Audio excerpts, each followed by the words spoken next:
Selamat sore Bapak Ibu sekalian yang terkasih dalam Tuhan Yesus Kristus. Kita akan memulai ibadah kita pada sore hari ini. Kita bangkit berdiri. Panggilan beribadah. Inilah hari yang dijadikan Tuhan. Marilah kita bersorak-sorak dan bersuka cita karenanya. Allahku Engkau, aku hendak bersyukur kepadamu. Allahku, aku hendak meninggikan Engkau. Mari kita sambut dengan ibadah pembuka pada sore hari ini dengan menyanyikan dari NKB 5. Seluruh dunia hai nyanyikan.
Berdoa bersama-sama.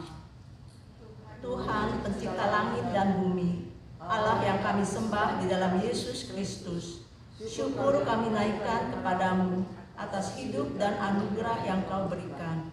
Kiranya Roh Kudus menuntun hati dan pikiran kami ketika kami beribadah di saat ini. Dalam nama Tuhan Yesus kami berdoa. Amin.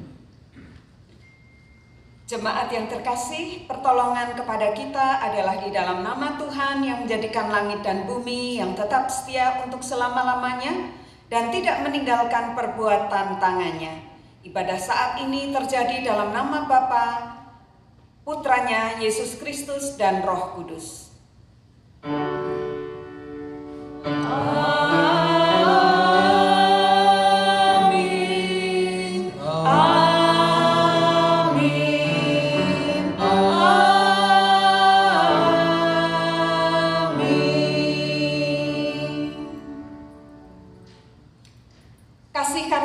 Damai sejahtera dari Allah Bapa kita dan dari Tuhan Yesus Kristus menyertai saudara sekalian. Dan menyertai saudara juga.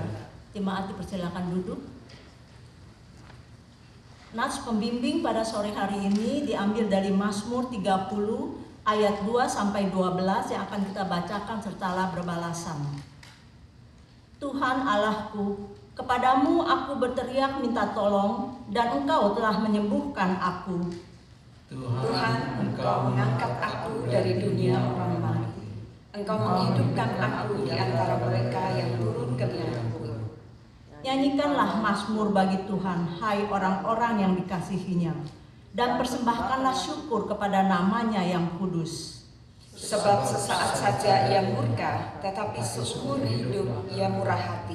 Sepanjang malam ada tangisan, menjelang pagi terdengar sorak-sorai. Dalam kesenanganku aku berkata, aku tak akan goyah untuk selama-lamanya. Tuhan, oleh karena Engkau berkenan, Engkau telah menempatkan aku di atas gunung yang kokoh.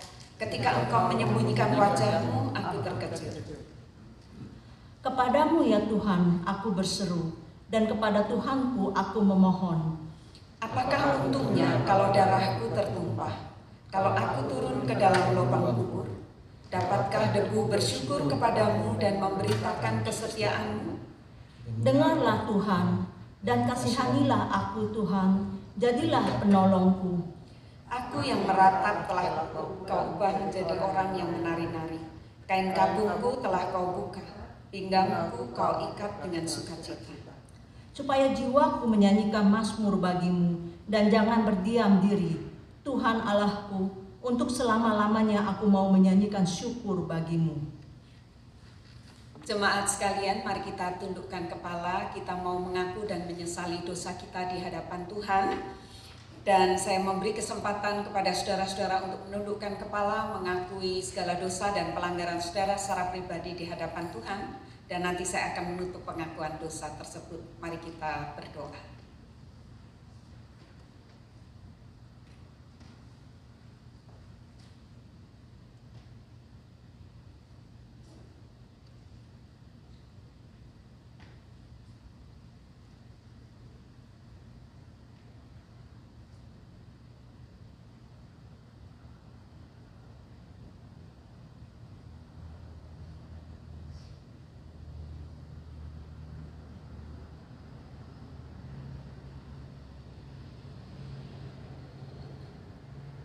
Ya Tuhan, kami sungguh merasa malu di hadapan-Mu karena banyaknya dosa dan pelanggaran yang selama ini telah kami lakukan di hadapan-Mu.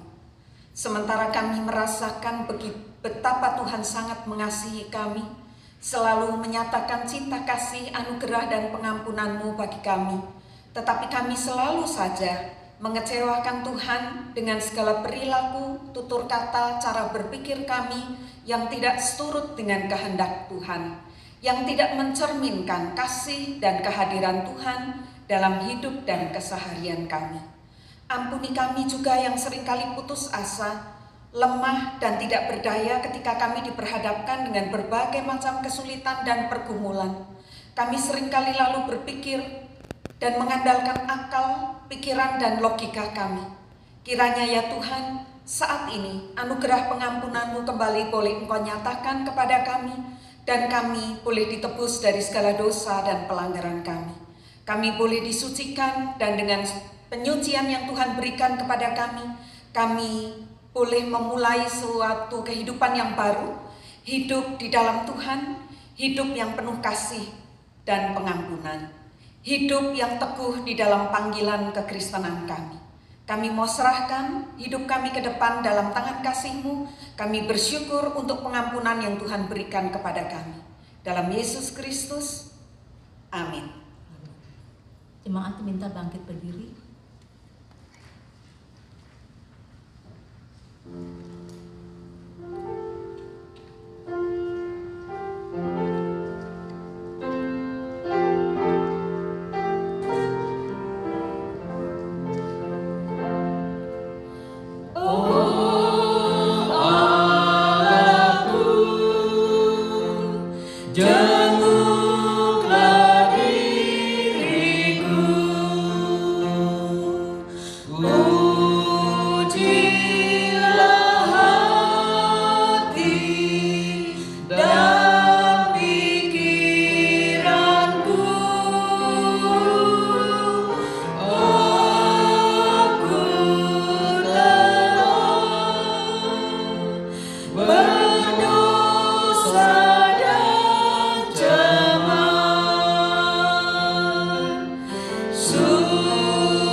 Jemaat yang terkasih, dengarlah berita anugerah Allah yang dinyatakan kepada saudara sekalian sebagaimana dinyatakan di dalam Efesus pasal 2 ayat yang ke-8. Sebab karena kasih karunia kamu diselamatkan oleh iman. Itu bukan hasil usaha, tetapi pemberian Allah. Itu bukan hasil pekerjaanmu. Jangan ada orang yang memegahkan diri. Syukur kepada Allah. Kita akan sambut dengan nyanyian dari NKB 164, Kidung yang merdu di hatiku.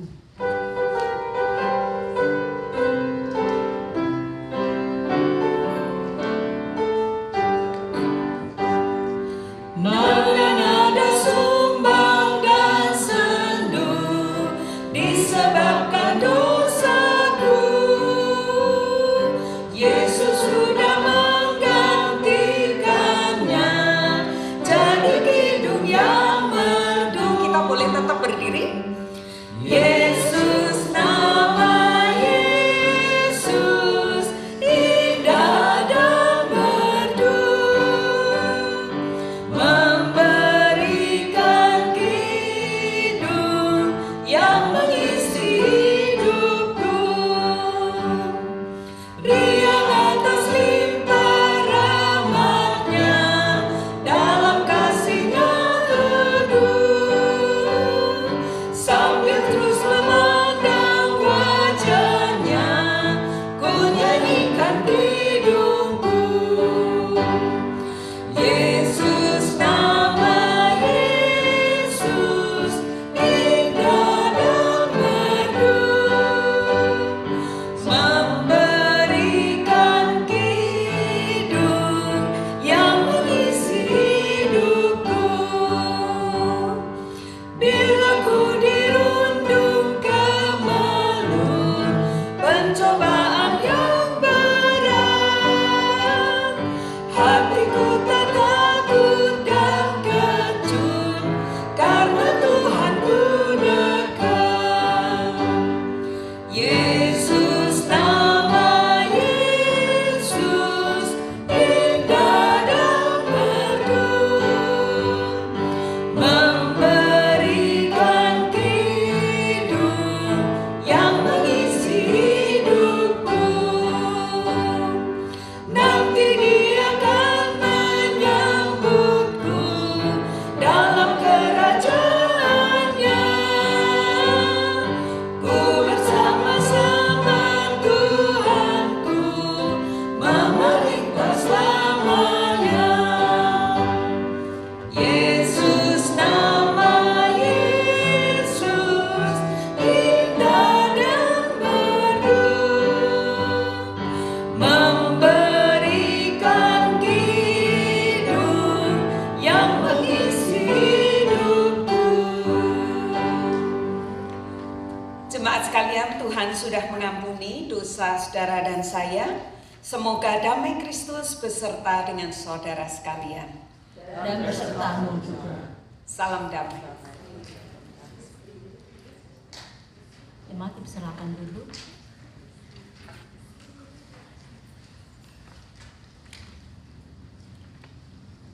Marilah kita memohon Roh Kudus Allah untuk memimpin hati dan pikiran kita untuk mendengarkan firman Tuhan. Mari kita berdoa bersama-sama.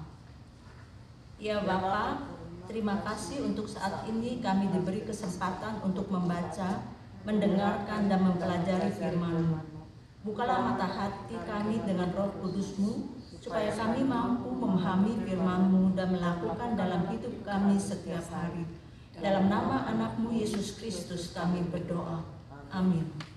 Pembacaan Alkitab pada sore hari ini diambil dari Ratapan 3 ayat 22 sampai dengan 33. Kemudian dilanjutkan dengan 2 Korintus 8 ayat 7 sampai 15. Dan juga dari Markus 5 ayat 21 sampai 43. Yang akan Ratapan 3 22 sampai 23 akan dibacakan oleh Ibu Yoki.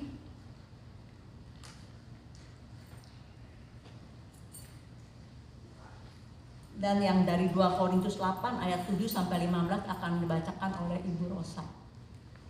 Oleh Dipa, Bapak Dipa. Bacaan pertama sore ini diambil dari Ratapan 3 ayat 22 sampai 33. Tak berkesudahan kasih setia Tuhan, tak habis-habisnya rahmat-Nya. Selalu baru tiap pagi, besar kesetiaan-Mu. Tuhan adalah bagianku, kata jiwaku. Oleh sebab itu aku berharap kepada-Nya. Tuhan adalah baik bagi orang yang berharap kepada-Nya, bagi jiwa yang mencari Dia. Adalah baik menanti dengan diam pertolongan Tuhan. Adalah baik bagi seorang pria memikul kuk pada masa mudanya. Biarlah ia duduk sendirian dan berdiam diri kalau Tuhan membebankannya. Biarlah ia merebahkan diri dengan mukanya dalam debu. Mungkin ada harapan. Biarlah ia memberikan pipi kepada yang menamparnya. Biarlah ia kenyang dengan cercaan. Karena tidak untuk selama-lamanya Tuhan mengucilkan. Karena walau ia mendatangkan susah, ia juga menyayangi menurut kebesaran kasih setianya. Karena tidak dengan rela hati ia menindas dan merisaukan anak-anak manusia. Demikianlah firman Tuhan.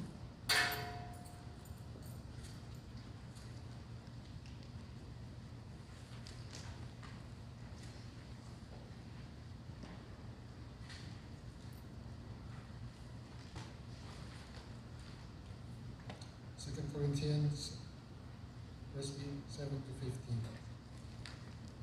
Therefore, as ye abound in everything, in faith, and utterance, and knowledge, and in all diligence, and in your love to us, see that ye abound in this grace also.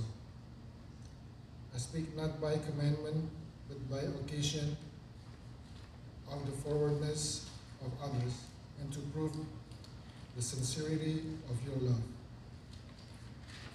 For ye know the grace of our Lord Jesus Christ, that though he was rich, yet for your sakes he became poor, that ye through his poverty might be rich. And herein I give my advice, for this is expedient for you who have begun before, not only to do, but also to be forward a year ago.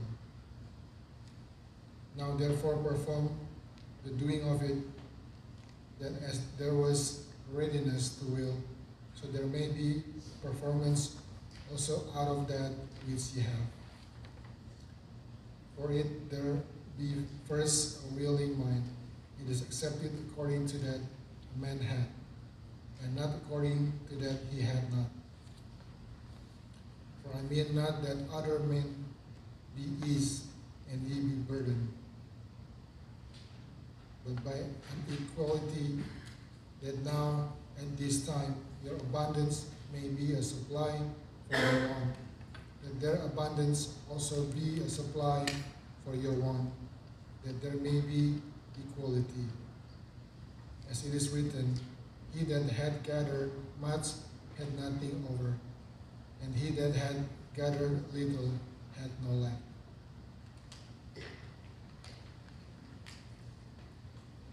Pembacaan Injil diambil dari Injil Yesus Kristus menurut Markus pasal 5 ayat 21 sampai dengan 43.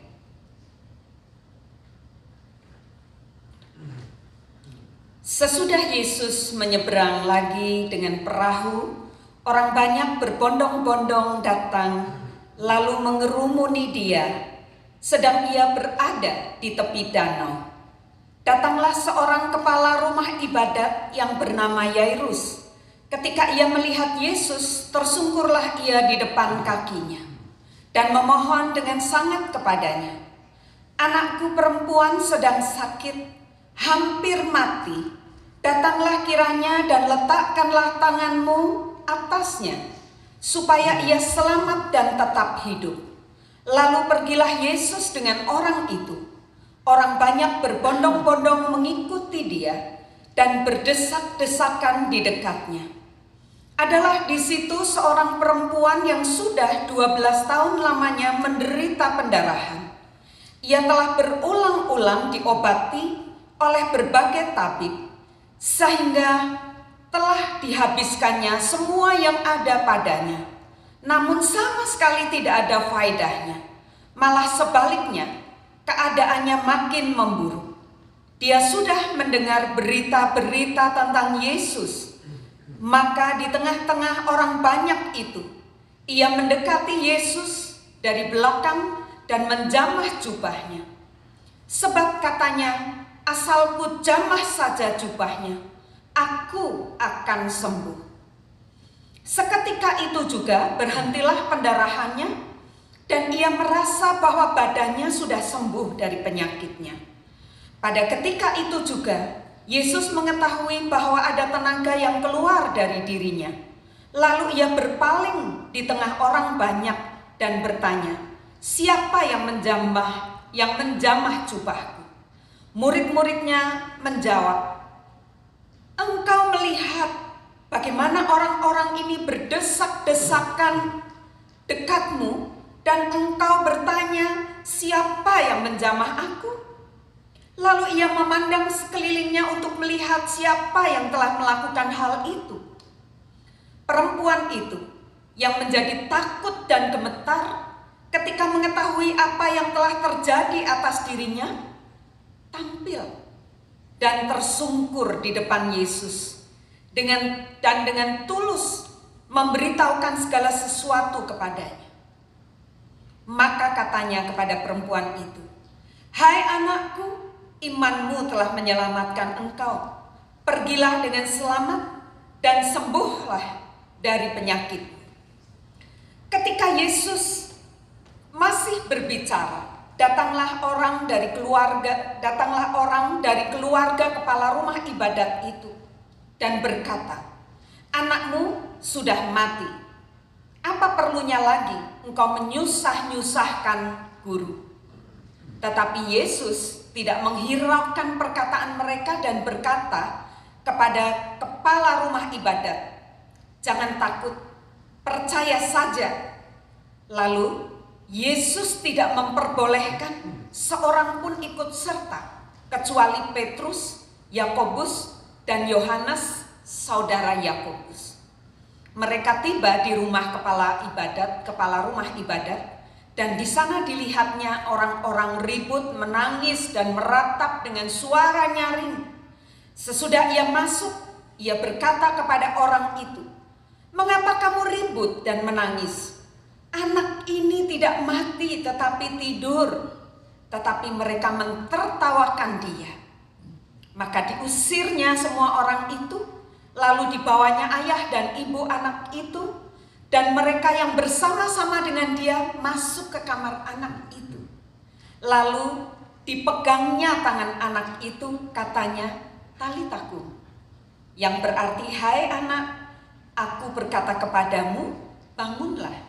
Seketika itu juga anak itu bangkit, berdiri dan berjalan, sebab umurnya sudah 12 tahun. Semua orang yang hadir sangat takjub.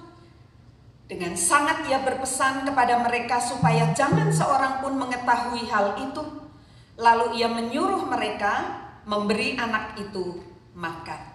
Demikianlah pembacaan Injil Yesus Kristus. Yang berbahagia adalah mereka yang mendengarkan firman Tuhan, memelihara di dalam hatinya, sekaligus melakukannya di dalam kehidupannya sehari-hari. Haleluya.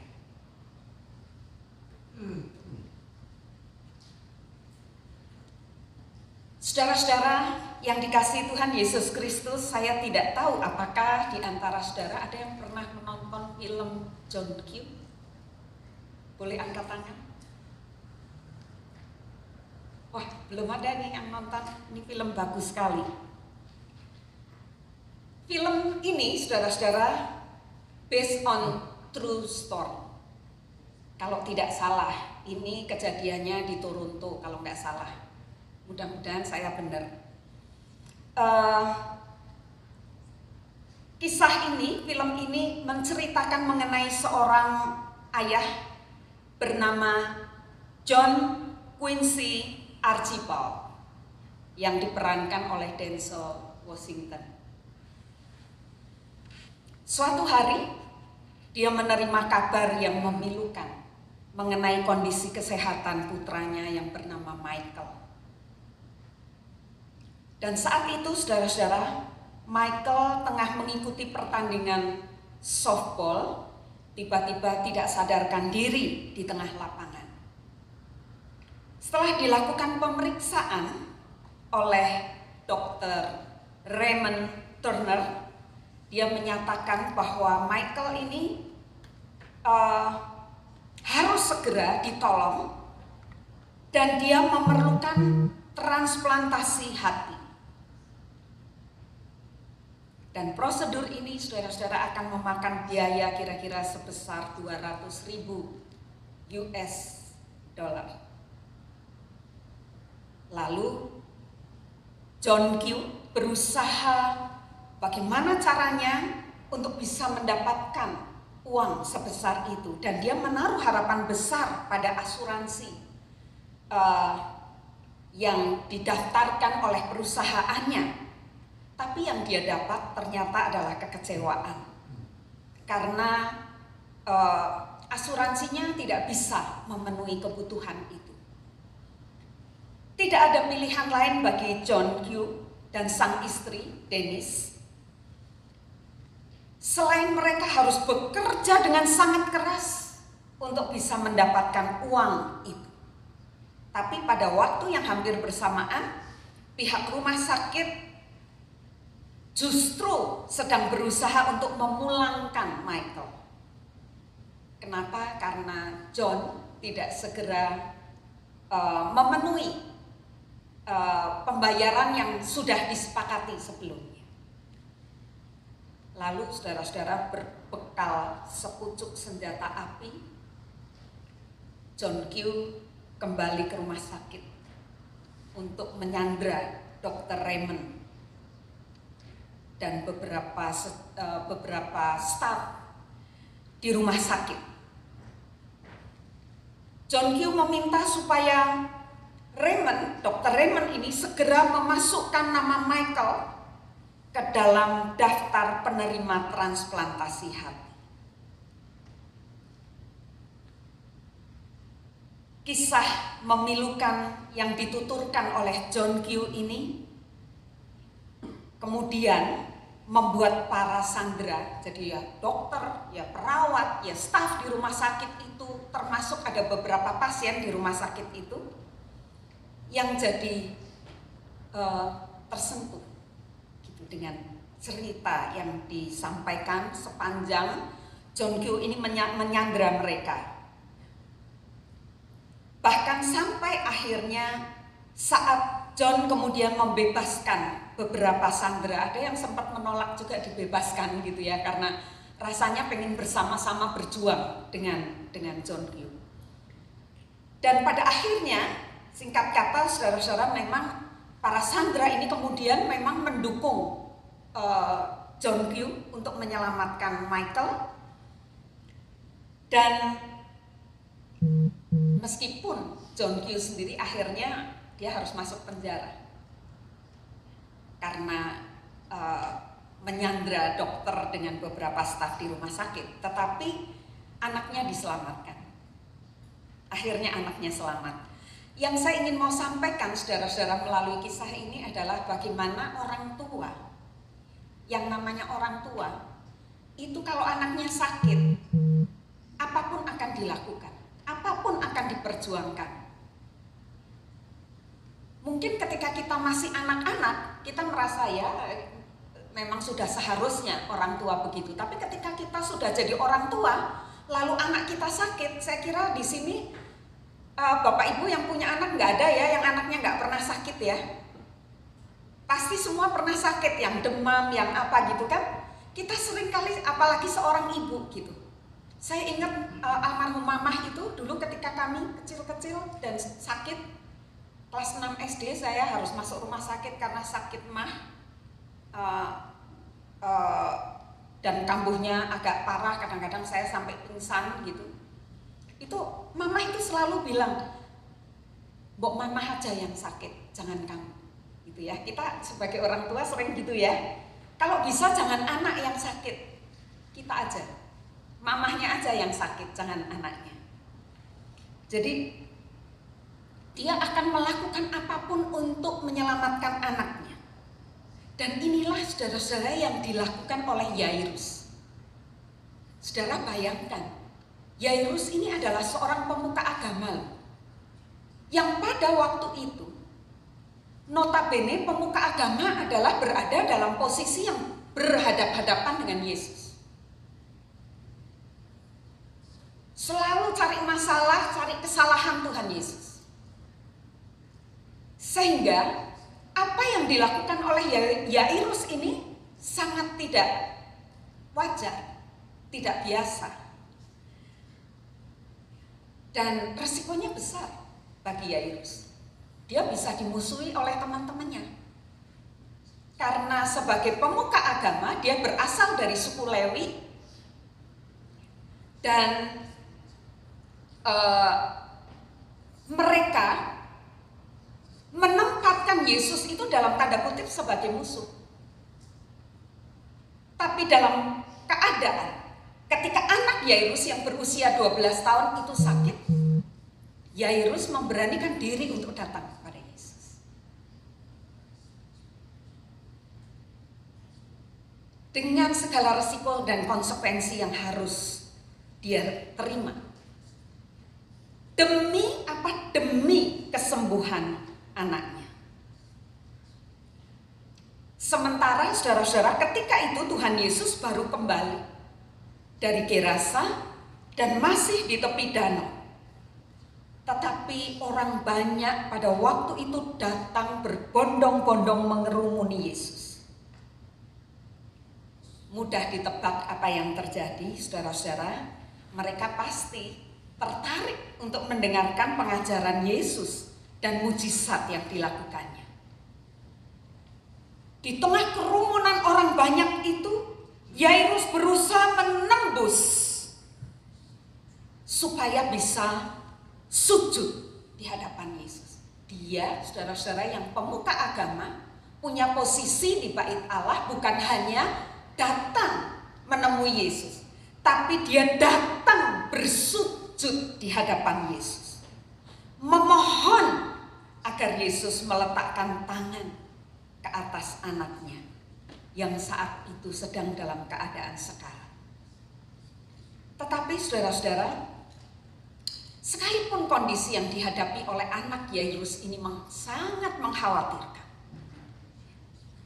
tapi ternyata ketika kemudian Yairus minta tolong pada Yesus, lalu tidak semuanya itu berjalan mulus begitu saja. Saudara bayangkan kalau kita ada di dalam posisi Yairus sebagai orang tua yang anaknya saat itu dalam keadaan sekarat.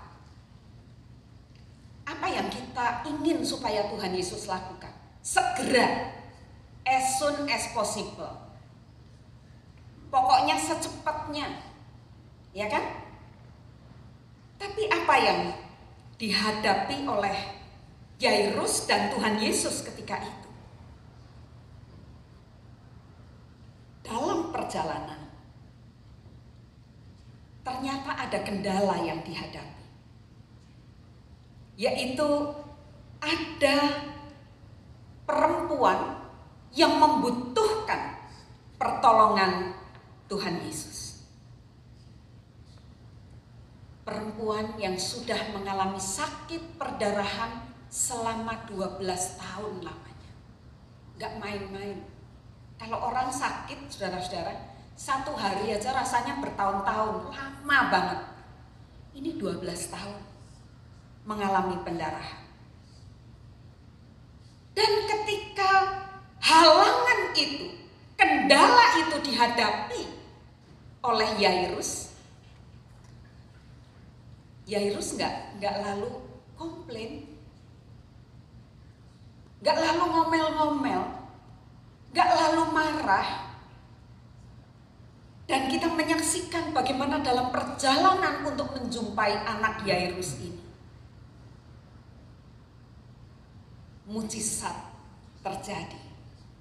Seorang perempuan yang sudah sakit sekian lama mendengar tentang Yesus, lalu dia mengatakan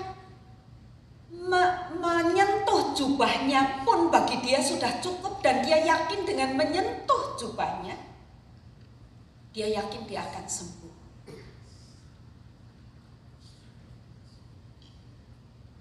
Dan benar, perempuan ini mengalami kesembuhan. Yang menarik, saudara-saudara, iman, percaya, dan penyerahan diri si perempuan ini bukan hanya dinyatakan dengan satu pernyataan bahwa saya menyentuh jubahnya pun aku yakin aku akan sembuh. Tapi kita melihat adegan selanjutnya ketika Yesus berkata bahwa ada seseorang yang menyentuh jubahku.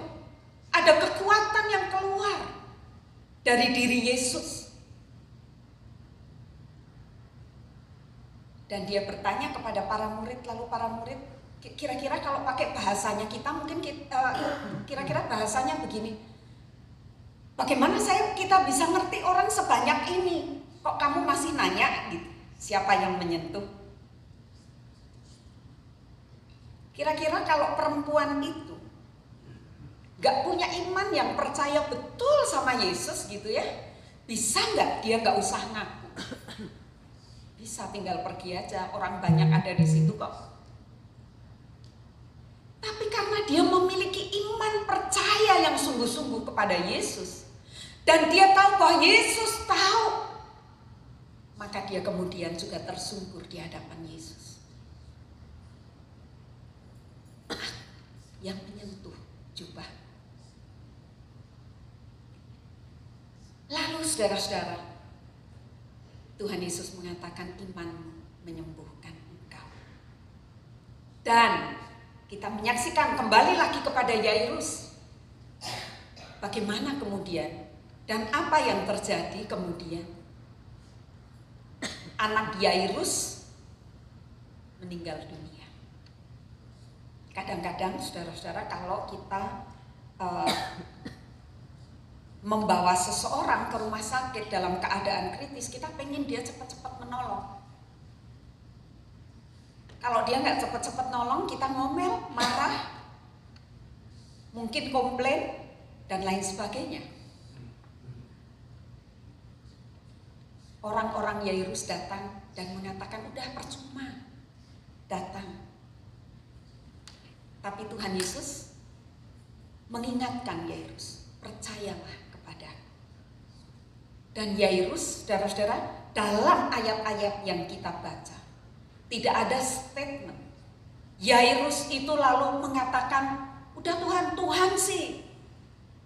Kenapa tadi pakai harus nolong orang lain dulu gitu kan? Tidak. Kenapa dia bisa seperti itu? Sekali lagi saudara-saudara, kita menyaksikan sebuah iman, sikap iman yang sungguh-sungguh dinyatakan dan hidup, baik di dalam diri si perempuan yang 12 tahun itu mengalami pendarahan, tetapi sekaligus juga di dalam diri Yairus. Karena itu ketika kemudian juga Tuhan berbuat sesuatu, membangkitkan anak Yairus, tidak ada komplain dari Yairus. Dia percaya sepenuhnya bahwa Yesus akan memberikan yang terbaik. Minggu yang lalu, saudara-saudara, kita belajar tentang bagaimana ketika ombak itu datang, murid-murid panik. Nyaris mereka kehilangan percaya. Dan memberikan satu statement yang rada-rada kurang enak gitu ya. Mudah-mudahan saudara-saudara masih ingat. Kami hampir tenggelam dan engkau diam saja. Tapi saya sampaikan di dalam khotbah minggu yang lalu, bagaimana rasa takut itu tidak lalu berhenti pada ketakutan. Lalu kemudian mereka tidak berbuat apa-apa, tetapi ketakutan yang ada itu bertumbuh dengan statement yang menunjukkan bahwa mereka melihat sosok Yesus sebagai sosok yang luar biasa. Sosok yang ternyata bisa diandalkan. Siapakah dia ini? Mereka nggak lalu tetap meragukan Yesus, tetapi dari peristiwa ketakutan yang mereka alami, iman mereka mengalami pertumbuhan. Dan hari ini, saudara-saudara, kita menyaksikan dari dua sosok bernama Yairus dan perempuan yang pendarahan ini. Dan kita diajak belajar melalui mereka. Bagaimana ketika persoalan berat, situasi kritis yang mereka hadapi, karena ini menyangkut hidup dan mati. Mereka menunjukkan iman percaya mereka kepada Tuhan. Mereka menyerahkan sepenuhnya pada karya Tuhan. Mereka nggak lalu ngatur-ngatur Tuhan, gitu ya. Kita ini, saya mengingatkan minggu yang lalu gitu, bahwa kita ini seringkali ngatur-ngatur Tuhan. Kita mengatakan Tuhan itu sebagai Bapa yang maha kuasa, maha dahsyat, maha ini dan maha itu. Tapi kalau berdoa kita ngatur, kita sakit Tuhan minggu depan saya disembuhkan karena minggu depan saya mau kondangan. Tuhan, saya tolong Tuhan sembuhkan karena besok saya ada ujian. Tuhan, saya mau pergi, tolong rumah saya dijaga. Ngatur Tuhan, perintah Tuhan gitu kan. Tapi dari Yairus dan perempuan yang sakit pendarahan ini, mereka nggak ngatur-ngatur Tuhan, tapi mereka sepenuhnya berharap pada pertolongan Tuhan. Tapi bagaimana cara Tuhan menolong, kapan Tuhan menolong, mereka betul-betul serahkan kepada Tuhan. Mereka betul-betul menghayati Tuhannya sebagai Tuhan dengan segala kemahakuasaannya. Saudara-saudara, barangkali ini juga yang dirasakan oleh Yeremia di dalam kitab Ratapan yang tadi dibacakan oleh Bu Kiki. Di dalam kitab itu ditulis oleh Yeremia tapi disebut atau dinamakan kitab Ratapan. Kenapa? Karena pada masa itu saudara-saudara penuh dengan cucuran air mata. Bagaimana situasi dan kondisi bangsa Israel ketika itu. Kesengsaraan umat Israel, bagaimana mereka berada dalam tekanan, mereka berada di dalam pembuangan, membuat mata mereka menjadi sembab dan nyaris tidak lagi bisa melihat pengharapan. Tapi Yeremia, saudara-saudara, mengajak jemaat, mengajak umat Israel ketika itu untuk mengimani bahwa selalu ada pengharapan di tengah kesulitan dan kesukaran yang dihadapi. Seperti pagi baru yang setiap hari kita jumpai selama ini. Tidak berkesudahan kasih setia Tuhan. Tidak habis-habisnya rahmatnya, selalu baru setiap pagi, besar kesetiaanmu. Semoga apa yang disampaikan oleh Yeremia di dalam kitab Ratapan 3 ini juga menjadi satu pengalaman spiritual saudara dan saya. Jadi bukan hanya juga yang dialami oleh Helen yang disaksikan hari Minggu yang lalu.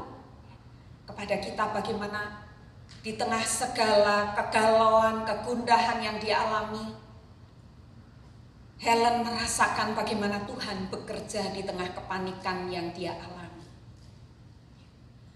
Saat ini saudara dan saya mungkin juga sedang berada dalam situasi dan kondisi yang mungkin tidak baik-baik saja. Ada yang sakit, ada yang mungkin punya masalah di tengah pekerjaannya, mungkin ada masalah dengan keluarga, dan lain sebagainya. Bila hari-hari saudara saat ini berhadapan dengan berbagai macam pergumulan, dengan berbagai macam kegalauan, kesedihan, dan rasanya jalan di depan kita terasa buntu, ada kabut yang kelam, Yairus, perempuan yang 12 tahun pendarahan, dan juga Yeremia menolong saudara dan saya, kita semua, untuk tetap memiliki pengharapan. Saudara dan saya di tengah segala persoalan dan pergumulan yang ada, diajak untuk berserah secara penuh kepada Tuhan. Tidak tahu nanti, besok, lusa, minggu depan, bulan depan, tahun depan, mungkin saudara dan saya akan tercengang. Tuhan memberkati. Terima kasih Bu Pendeta atas firman yang telah disampaikan kepada kami semua. Kita akan mendengarkan tembang khusus yang akan dibawakan oleh Bapak Francis Sitorus.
Jalan hidup yang lebar sempit, orang sedih mengerang. Tolong mereka yang tenggelam, bawalah sinar terang.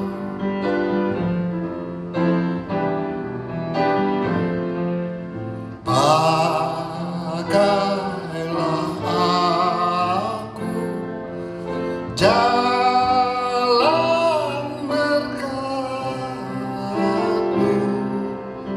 memancarkan cahaya-Mu.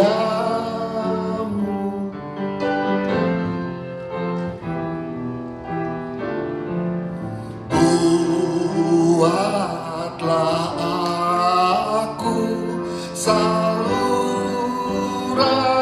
berkat bagi siapa yang disertai.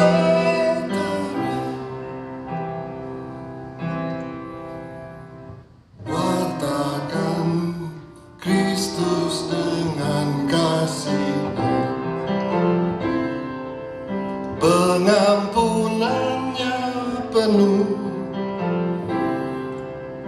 Orang kan datang apabila engkau menjadi saksi teguh.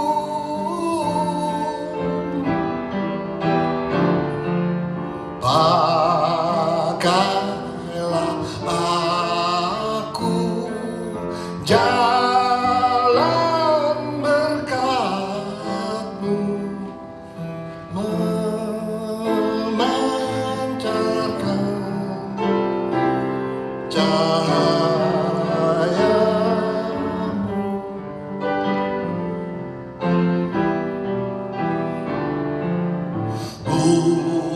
Buatlah aku saluran berkat bagi siapa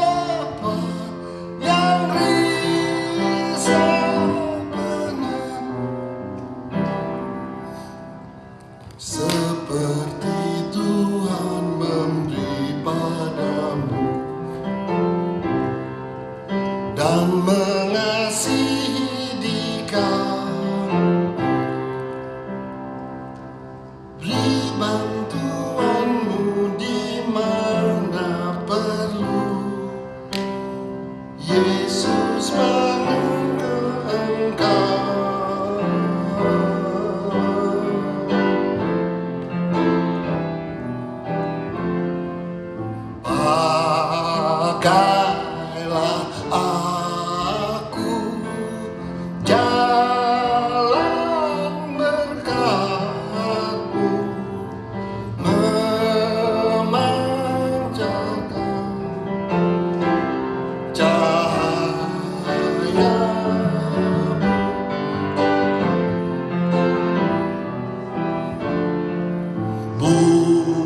Buatlah aku saluran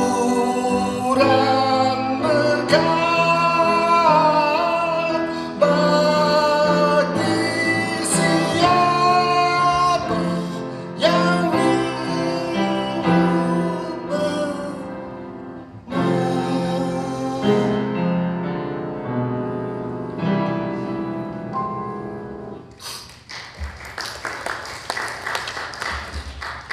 Terima kasih Pak Francis.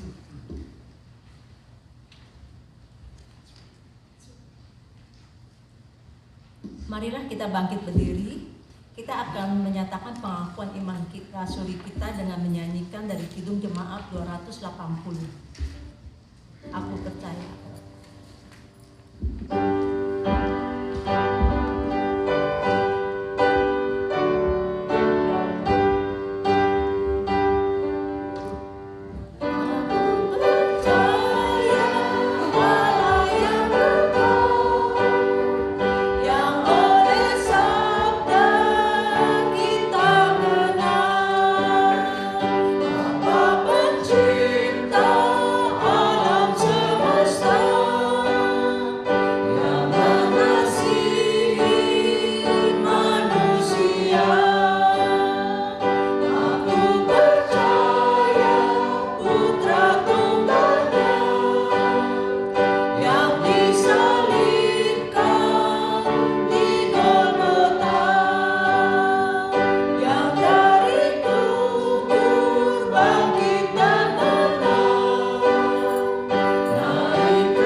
Sore hari ini diambil dari Filipi 4 ayat 6 yang berkata demikian. Janganlah hendaknya kamu khawatir tentang apapun juga, tetapi nyatakanlah dalam segala hal keinginanmu kepada Allah dalam doa dan permohonan dengan ucapan syukur. Sambil kantong persembahan diedarkan, piano akan mengiring kita dengan menyanyikan dengan dari lagu NKB 183.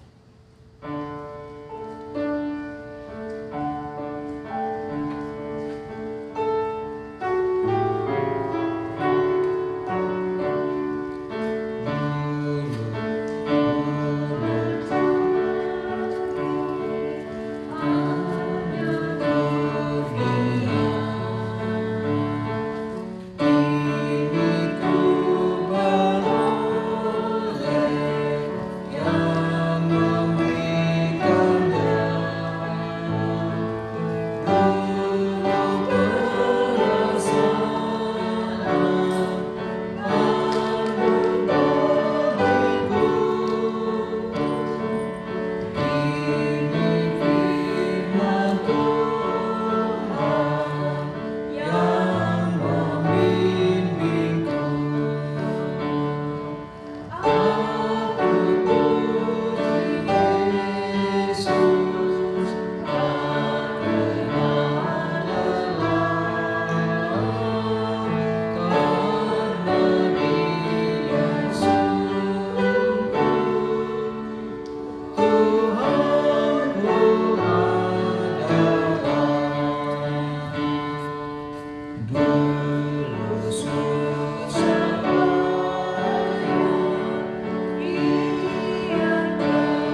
kita bangkit berdiri, kita bawa persembahan kita di dalam doa. Segala puji syukur kami naikkan kepadamu ya Bapa, dimana oleh karena kasih, setia, dan penyertaan-Mu yang boleh kami terima dan nikmati hingga saat ini. Terima kasih juga atas firman yang boleh kami dengar, yang telah disampaikan oleh hamba-Mu. Kiranya juga firman itu Tuhan boleh menjadi kekuatan bagi hidup kami, di dalam kami menghadapi segala masalah dan pergumulan kami, agar kami tetap setia dan berharap kepada Engkau saja. Saat ini juga kami datang dengan membawa persembahan syukur kami. Kuduskanlah persembahan ini ya Bapa. Kiranya apa yang kami berikan ini juga boleh menjadi kemuliaan nama-Mu saja. Terima kasih ya Yesus, di dalam nama Tuhan Yesus kami sudah berdoa dan mengucap syukur. Amin. Pujilah Khalik semesta, sumber segala kurnia, surga dan bumi puji Tuhan, Sang Bapa, Putra, Roh Kudus. Amin.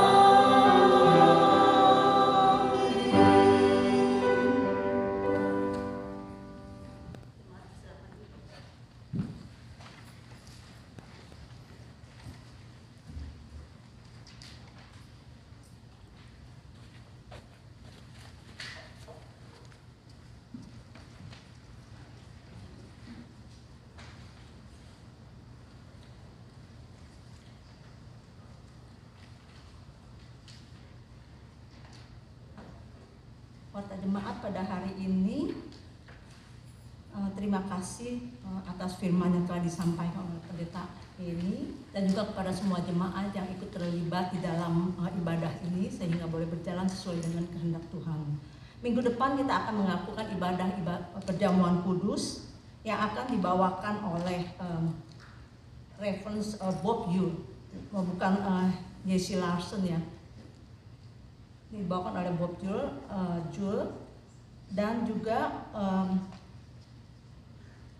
pada tanggal 14 Juli akan dibawakan oleh Pendeta Triyeni. Sebagai liturgis pada minggu depan adalah Ibu Tati Sael, sedangkan prokantor, singer, dan pianis akan ditentukan kemudian. Jemaat yang berulang tahun pada minggu depan, tanggal 4 Juli Ibu Shirley Pongo, tanggal 5 Juli Astoriano Tiwa, dan tanggal 7 Juli Cerilo. Untuk untuk training Presbytery Polity di dalam warta jemaat disebutkan pada hari Selasa tanggal 2 Juli. Seharusnya tanggal 16 Juli, Selasa tanggal 16 Juli, bukan 2 Juli. Jadi pada minggu ketiga hari Selasa. Dilakukan pada jam 8 malam dengan Zoom oleh Pendeta Stephen Moon. Apakah ada warta tambahan?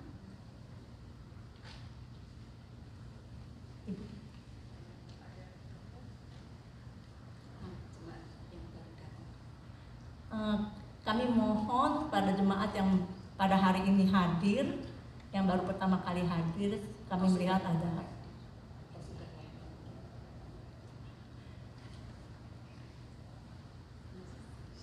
Greg and Veronica. Maybe some of art, this is not, don't know who. Okay, and Maria. This is from Presbytery, Accounting and Finance, right?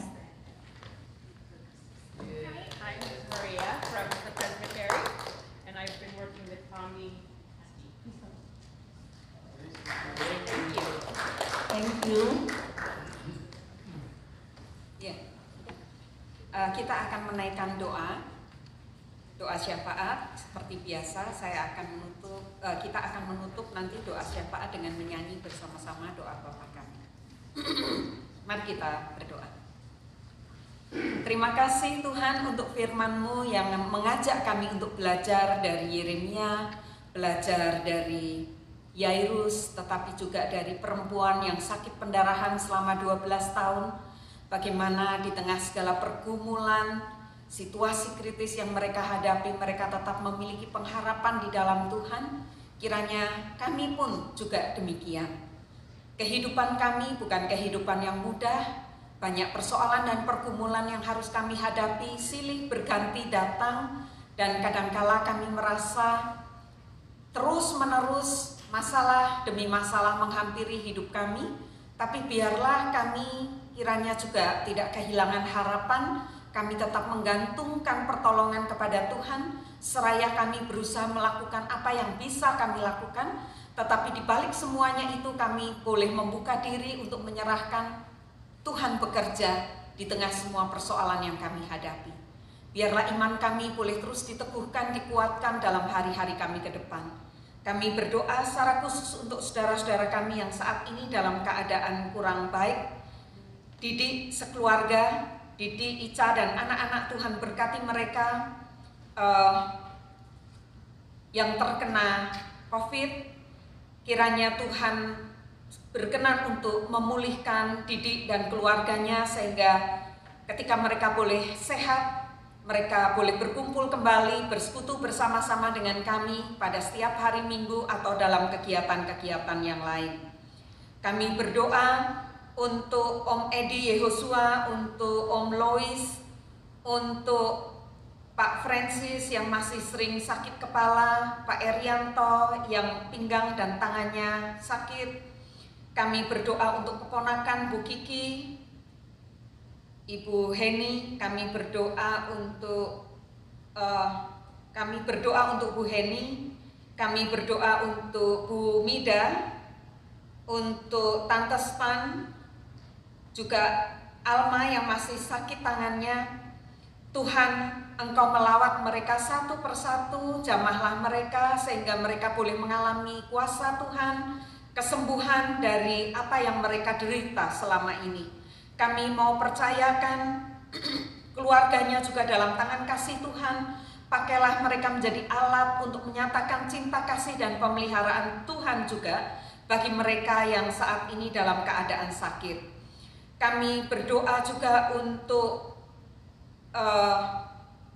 Pak Jansen dan keluarga yang saat ini dalam kesibukan yang luar biasa terkait dengan pernikahan anaknya.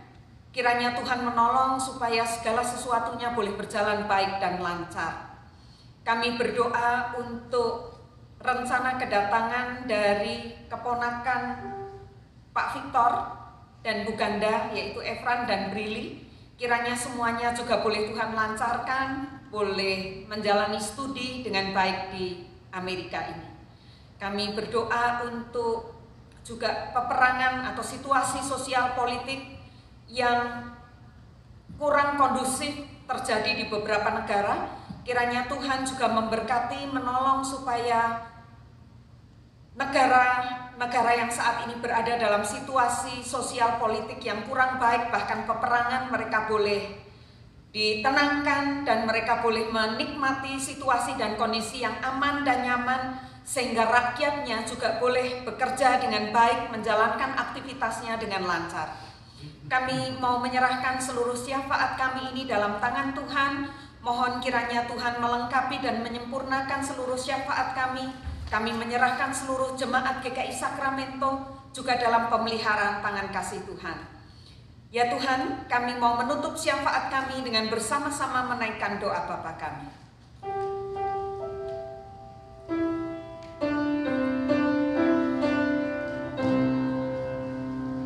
Bapa kami yang ada di sorga,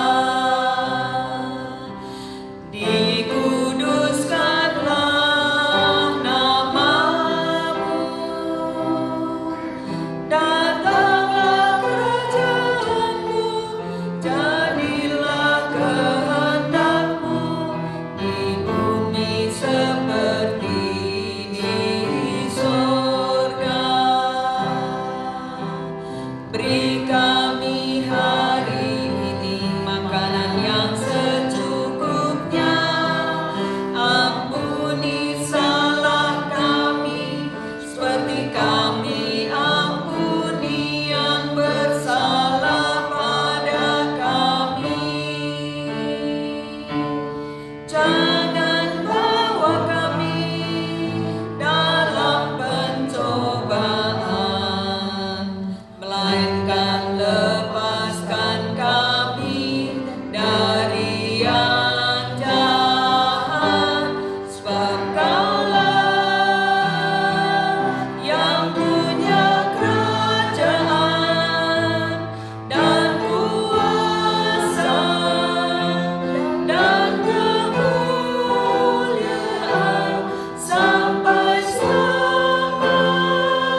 bermanfaat, silakan berdiri. Kita akan menutup ibadah kita dengan menyanyikan lagu Kidung Jemaat 363, Bagi Yesus Kuserahkan.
Saudara-saudara yang dikasihi Tuhan Yesus Kristus, ibadah ini sebentar lagi akan berakhir, tetapi kasih, anugerah, dan rahmat Tuhan akan terus menyertai saudara sekalian dalam menjalankan panggilan saudara.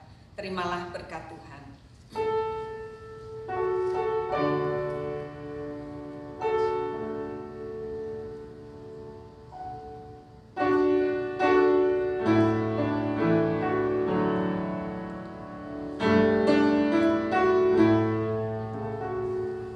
Kasih Tuhan mengiringimu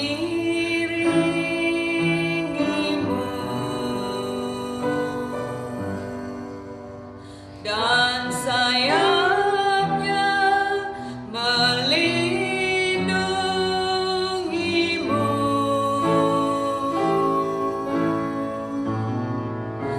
Tangan Tuhan pegang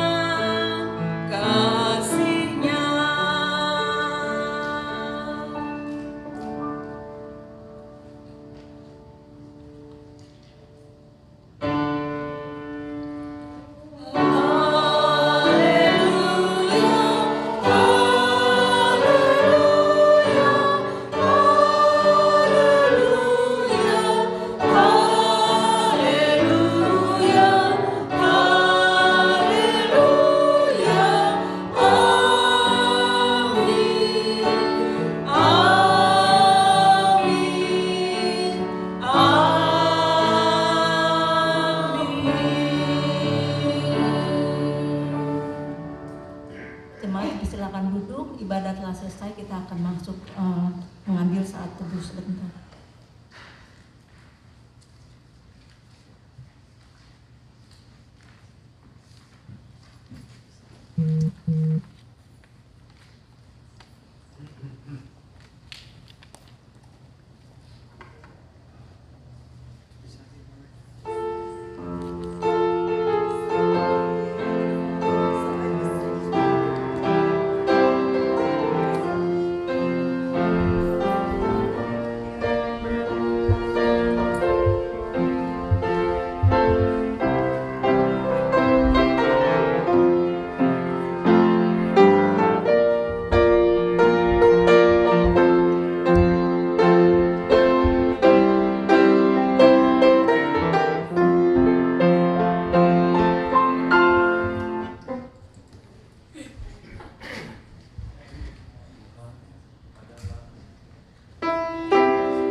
Dia pakai Agus.